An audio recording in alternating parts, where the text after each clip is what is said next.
Hello, it's Paul Angus from the UK here. This is the first of a new video series I'm starting on YouTube, and it's going to be focused on years versus visits, and I'll get into what I really mean by that in a few minutes time. But here we are on Tuesday the 20th of September.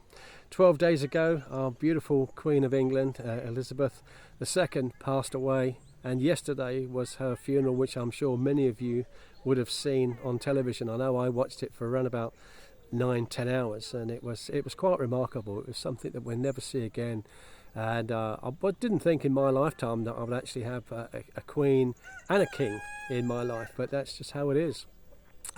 It's now getting on towards 6 p.m. I've come out and decided to do this. You can see behind me it's a lovely view where I am now. I've actually recently moved about 50 miles north from where I previously lived. I'm now living on my own again, so life is quite different. But I've moved into a little small village that I didn't even know was here, where I live in what they call a retirement community, where the average age is deceased. No, only kidding. But I'm 63 and I'm probably the youngest one there, you know. But I'm catching them up. You know, when it's my birthday, it costs more to buy the candles than it does to buy the cake. So you know, I'm not far behind them. But it's turned out to be the most beautiful place. You know, this is a local part of me where I come walking every day, and as you say, you know, the view out there in the background is just spectacular. I'm about 4 miles away from Belvoir Castle, over towards Nottingham way. Some of you might know where that is, between Nottingham and Melton Mowbray. But it's been a challenging time. It's been a change, and I was a bit apprehensive. But that's a story for another day, for another video. But you know, looking back on what's happened over the last 10 days, you know, with the passing of our great Queen of England, Queen Elizabeth, and what's now the changes for the future with King Charles. Life's all about changes, and then when we lose somebody that we really care about, we all have friends that we feel that have passed too soon. And it does make you think, and you don't have to be getting older, you know, over your 60s to start thinking like that. You can be in your 30s, 40s, 50s, and people have passed, and you're thinking, well, I didn't see them for ages, and you know, why didn't I see them? Why didn't I go and see them? So I wanted to start this video series, and it's been in my head for a little while now.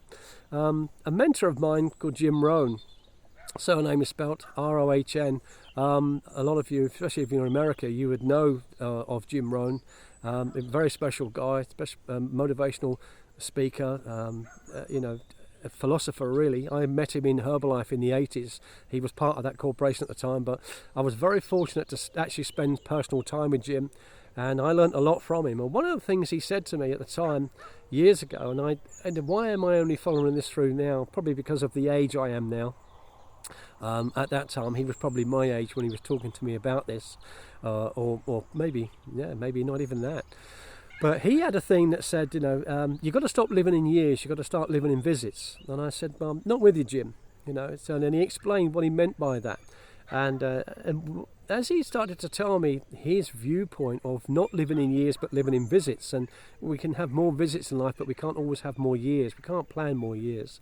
It did sink in, but for some reason I've just left it in the back cupboard, you know, and not bringing it out to sort of get it out to the world. But it's a message I think that needs telling. And I was talking to a friend of mine in South Africa about 2 weeks ago, the other side of the world. We had a video call, and she said, like, I really miss your videos. We're actually involved in the same company. It's a big global company. It's going to launch very, very soon. And we used to do webinars together and things like that. She said, I really miss your little videos you used to do on the side. She said, because they were always very interesting. You didn't always talk about business. You talked about life and other things like that. And you've done so many things, and you've met so many people, and you've got loads of stories. Why don't you just do some videos about them? You know, not so much about business, but things that have worked for you in the past, things that haven't worked for you in the past, some of the mistakes you've made. And I tell you, I've made a few. So yeah, that wouldn't be a bad thing to talk about really, because if I can stop one person making some of the stupid mistakes I made over the years when I was building empires instead of building a family, you know, and making more time for them, it would serve you well, you know, not to do what I did. So that's, again, there's plenty of subjects I can cover on that. So but having that conversation with Marina, it prompted me to do it. So here I am today doing that. So thanks, Marina, I appreciate that. And just because we don't see people all the time doesn't mean to say they're not there. But it's funny that people miss you where if they don't see you all the time in person, and then they miss you because they don't see you on video. And she said, but we used to love your videos, it's a bit different. I said, okay, let's start doing that then. So my version of what Jim was telling me about years versus visits. I'm 63. Now, they say the average man lives till he's about 80. Let's say that's true. I'm hoping it's a lot more than that, but let's say that's true, 80 as an average. For me, that's only 17 more years. So that's 17 more summers. And if you go somewhere once a year, that's 17 more visits. Now, that's not to be morbid. That's just the reality of things. And when I try and get that across to people, they go, wow, I never thought of it like that. Because we all want more years, Our Queen, she was 96 when she passed, but we wanted more years. We didn't expect that. She's always been there. She's always been a constant, as they say, throughout our lives. And there was something that Dame Maureen Lipman said last night on television, and she's an English actress, has been an actress for many, many years. She's a lovely lady. And she said, our daily yeast, the daily yeast has gone from the yeast has gone from our daily bread by the Queen passing. And I thought, how true is that? The yeast has gone from our daily bread because it's something that's always there. And that was very appropriate to me because I work for a bakery. So, it's the daily bread and the yeast. So I thought, actually, that makes a lot of sense. She said, but isn't she always been here? But I think King Charles, her son, is going to do a tremendous job. And, he's a very wise man in his 70s now. And let's see what he's got to say. But the wise man that I've just taken notes from for many years, I say it's Jim Rohn. But when he said this to me, I thought, well, that's only 17 years for me now at this moment in time. And I've got two beautiful daughters. Love them to bits. They are, they are the best part of my life. Some people say money's their legacy. Well, money's not my legacy. My daughters are my legacy. And I'm just thrilled to bits with them. And I love them to bits, and I know they love me. But the eldest daughter lives in Ireland, and before COVID even happened, I only got to see her roughly about twice a year because our holidays never match. The trouble is we live around our jobs, unfortunately. We're always pampering around our jobs, and we have to try and book our holidays, and it's never the same. And unfortunately she never gets over to the UK at Christmas because she works in retail at the moment, but she's looking to change, which would be lovely. So this could be her first year not being in retail and actually have Christmas off, which would be fantastic. But prior to that, we see each other twice a year. Now that's only 34 times possibly that I would see my daughter, my eldest daughter, in my lifetime. That frightens the heck out of me. And the reality is it's not enough, is it? It's just not enough.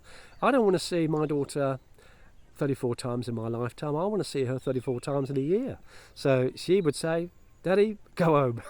Because they still call me Daddy, even though they're in their 30s. My eldest is 33 at this moment in time. My youngest is 30. But they still call me Daddy, and I love that, and I hope that never changes. But, when you start thinking about that, wow, and there's something I'm going to do. I'll hopefully start next week or the week after. Now I've moved, I want a different life, and some of the things I want to do previously I don't need to do anymore, and I've got time. And one of those things is volunteering. So I'm going to volunteer at a local hospice, and it's a day hospice. It's not a living one, it's a day one. Guests, as they like to call them, the guests arrive about 9:30 in the morning, and they leave about 3:30. Now, I had a friend, my best friend in the world, Chris Cook, died this year also, and I went to his funeral on the 22nd of July this year. And Chris and I have been best friends for years. He was more than a friend to me. He was a brother, and I always called him Bruv. And every birthday and Christmas, he got a brother card. He didn't get a Christmas card. He got a brother Christmas card, and the same with the birthday, and that's it.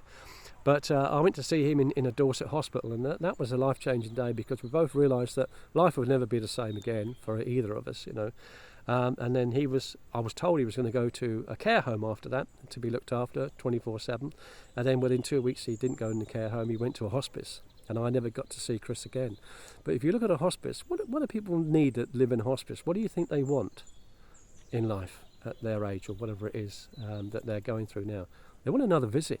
Yeah, they probably want another 2, 3, 4, 5 years, maybe 10 years. I can't give them 10 years, but I can give them a visit. And we could all do that. We could always give somebody another visit. So I'm trying to also sort of get across to people to stop texting me. I hate texting. It drives you nuts. To me, texting is like asking a question with a question. So don't ask a question. Just either press the button on your phone. There's a picture of a microphone, and you can leave a voice recording. And I quite like that because you can get what you want to say done in about 1 minute or so, and you're not waiting for an answer. And someone gets to do it back, and it's quite nice because you've heard that person. Or better still, you've got Facebook and Messenger and things like that we use, or Skype or Zoom. Press the video button and have a call with them. So if you can't get there to see them because they live 62 miles away, well, press a button and see them on video like you're seeing me here today and have a chat. Our CEO of the company that I was telling you about that I'm involved in, he once said, he liked one of my videos. I was walking around the woods and I was having a chat, because that's how I look at my videos. It's like having a chat, and I'm chatting with you around the world. So if you like what I'm covering today and some of the things I'm going to be covering in the future, please press the subscribe button, press the bell with a little thing around each side. So that'll notify you every time I do a video. I hope to do these daily. I want to call my new video series Visit Paul Daily, and obviously the clue is in the title. Visit me daily.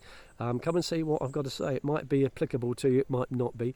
It's going to be things. I've spent nearly 40 years in network marketing, so it might be something about network marketing as an industry, what I felt was good about the industry, what I felt was bad about the industry, and some of the mistakes I made and some of the things that I did that really made it work, and why some people struggle to make it work. And say, well, I did these 2 or 3 or 4 things that were really simple, and it worked. And sometimes keeping things simple, keeping life simple, works. I don't know whether you know this, but there are only 7 colours in the rainbow. But look what a painter can do with those colours. There's only 7 notes in music, but look what the Beatles did with that. It's simple. And sometimes in business and in life we complicate things. Why complicate it? Just keep things simple. And I love movies, and if you like movies, there's a movie that you want to take a look at. It's called The Bucket List with Jack Nicholson and Morgan Freeman. And I love that movie. I think I've got it on DVD, and I keep it still because I can play that through one of my laptops that still has a DVD section in it. But in that video, when they realised that time was short and they're running out of time, they decided they're going to make a bucket list. They're going to have more visits, is what they decided. They knew they couldn't have more years, but they had more visits. And when they started planning stuff like I'm doing now, I'm planning different things now, because hopefully I should be retired quite soon.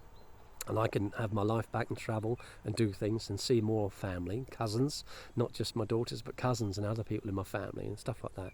And go and see old friends that I haven't seen for a few years, like my lovely friend down in southern Spain, John Burnham. John and I have been friends for years. And Crazy G, he's another friend that when I met, a smashing guy and a true friend. When you make friends with people like that, they're friends. You don't see them all the time, but they are friends. He now lives in southern Spain in a spectacular area. I'm really looking forward to going down and spending some time with Crazy G. He's crazy for a reason. It really is. But there's good people in life, and just sometimes they're ordinary and sometimes they're just crazy, and they're known as crazy. But there's things like that. But when you looked at that movie, The Bucket List, when they started to plan things, all the fun come back in their life. And that's the problem we don't do any planning these days. We've stopped dreaming because people take the mickey, or they think you're dreaming and it's silly and you shouldn't be doing this and you shouldn't be doing that because you just got to live a boring existence with your job and everything else. Well, it doesn't have to be like that. I would suggest you start dreaming again and making a list. One of the things I'm going to do next year, I couldn't do it this year, but I'm going to do it next year, is on my list of things to do, must do, is to go fly over to America and rent a couple of Honda Gold Wings or a couple of Indian Chiefs or something with my brother Tim, and we're going to go ride the old Route 66. Tim and his wife have already done that, and so it was great fun, and it's something that we would like to do together as brothers, and he's also my best friend, so I'm looking forward to doing that. But can you imagine just 3 weeks without looking at your watch, without looking at your phone, maybe take a few pictures with your phone or a few videos, and just get on the bike and go into all about the old Route 66 that they are revamping some of it now, and staying in just old motels and just suck up the area of what it used to be without worrying about the clock. You're going to be away for 3 weeks, 3 or 4 weeks. Does it matter? No, of course it doesn't. We're making memories, and do a lot more of things like that, and just come out. And if it's time for you to do something, you think, well, we've lived around here for about 18 years. Do we want to keep living here? No. Well, go live somewhere like this where you've got the scenery. You've got the view. Is that what you want, or do you want the sea? I used to live 20 feet from the sea in Spain. I loved it. It was great. Do you want to live there again? Yeah, probably. Well, I quite fancy Greece this time. My friend Mick Garrett video called me yesterday, and most days he's on holiday in Greece, and he wants to live out there, and that's his plan, and he will do. There's no question. He's in the same business as I'm in, so financially he'll be able to do that, and he'll be able to live wherever he wants, and that's the whole thing about what we're doing. You can live and do exactly what you want, but he's out there until Wednesday of this week, having a good time. But if you want to move to Greece, well, what's stopping you? If you want to move to America, what's stopping you? If you want a log cabin, I did a little post on Facebook last week, and it was this picture of this little log cabin. I just said that'll do. That's all I said, like the Yorkshires say. That'll do nicely. And the comments I got below that from people saying, oh, we'd love to live here. And I'm starting to have conversations with some of these people now saying, well, what's stopping you? What's stopping you is you're just going to make a decision. And it's your decision. It's your life. You own it. You make a decision. Go do it. Why not go do it? Why not you? Why not you, and why not now? Is going to be my answer to that. But what I want to leave my little video series every day with is I'm going to cover different subjects. So I'm not going to tell you what tomorrow's is about. You'll have to wait till tomorrow. You'll have to come and visit Paul Daly, and I'll tell you what tomorrow's about. It's going to be I'll give you a little hint. It was a funny one this week. A woman approached me on Facebook, and they call themselves entrepreneurs and coaches, life coaches and things like that. And it's just how she approached me at 1 o'clock in the morning with a pitch. And that's just my view about how to get over people that do that and why they do that, and how to answer that pitch. And that might be a story for tomorrow. But what I'd like to finish on every day really is when you've listened to whatever subject I might be talking about, and it might interest you and it might not, and it could be a range of things. I actually used to have a wedding car business with several cars, and I might just be talking about how to change your classic car into a vehicle that earns you 100 to 150 pounds an hour on a weekend. So you've bought your classic car, but why not have it making money for you? Well, how do you start a wedding car business? Well, I can tell you how to do that because I've done it. I've had a classic car showroom business. Well, how do you start? I'd like to do that. How do you start that? Well, I've done that, and there's various things I've done in life that I've thoroughly enjoyed, and that are quite nice businesses, and they can be quite profitable too, but you end up doing something that you like doing. But what I'd like to finish on today is what I'm going to finish on every day is, you've come here to visit me today, which I really appreciate, and thank you very much for. And I hope you subscribe, and I hope you come back again tomorrow, and maybe the day after, or skip a day and see you the day after that, who knows. But what I like to do after today, when now you've finished watching my video, is just think about who you could go away and visit. Who could you go and visit today? Who could you just go and say, I'm going to go and say hello to such and such, my daughter, my son, my mum, my dad, my uncle, my auntie. Not just sort of little like on Facebook when you see they've posted something. Just press that record button and just give a video call. My brother Tim calls me quite often, maybe 2 or 3 times a week. We have a video call. He lives down in Hampshire. I live up here near Nottingham, and we're probably about 120 miles, 130 miles away from each other, but we're right next to each other when we have video calls, and it's quite nice, and it's great, and you cover all kinds of things. The other night we were talking for about 2 hours, all kinds of stuff. I don't know, but I didn't have a chance to get down to him this week. He didn't have a chance to get up to me, but we still met. We still had a visit. We had a video visit, and with one of the new products that's coming out in the business that I'm involved in, that video visit's going to be brighter, clearer, better, because we've got a good conference facility coming. But who could you speak to in 3 minutes' time, in 5 minutes' time? Have a call with someone, have a quick chat, and maybe not text them. Instead of texting them, do that little video voice note. You've got that on your phone on Messenger. You've also got it in WhatsApp. You could actually have a little voice message in WhatsApp and do that. But better still, have a video call. Say, hi, how you doing? Be thinking about you. How you doing today? What's going on with you? Let's have another catch up. So that's my first session about years versus visits. I can't do anything more for you about years. Can't promise you years in your life or mine, but I can promise you one thing. I promise you another visit. So hopefully, if you like my visits versus years series, I'm going to cover different things every day. And let's just have a chat. And if you've got any comments about it at all, put the comments in the thing below. There might be links to various things that you might want to look at in future. I might put a link for you to look at something underneath in future. But for now, let's just keep it simple. And thank you very much. We've been on it coming up 20 minutes now. I don't really want to go more than 20 minutes a day. That'll be enough for you listening to me rabbit on. But I just thank you very much for coming to visit Paul daily. So thank you very much, and I'll see you again soon. Bye-bye.